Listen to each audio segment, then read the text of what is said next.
I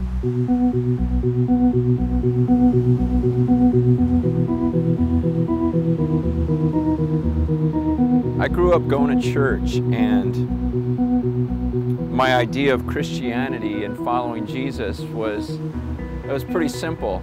Just don't do the things that God hates. In other words, try not to cuss, try not to drink too much, don't have sex outside of marriage, go to church every Sunday.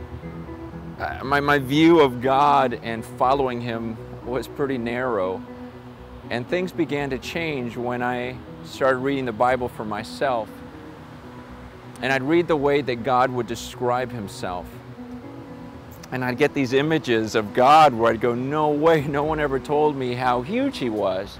And once I got this high view of God, it changed everything in my life. It changed the way that I prayed to Him, it changed the way I sang to Him, it changed the way I lived everyday life. And I guess my hope in this book is that I'll help you gain this big view of God. Because a huge view of God changes everything. You start realizing, wait, that's the God who sent His Son to die for me? That's insane. And when you realize, wait, He did that for me, shouldn't my response be just as crazy? And shouldn't I respond with this amazing, crazy love where I would do anything for Him? I'm glad you're using this online resource, because what I try to do with every chapter is give you a few questions.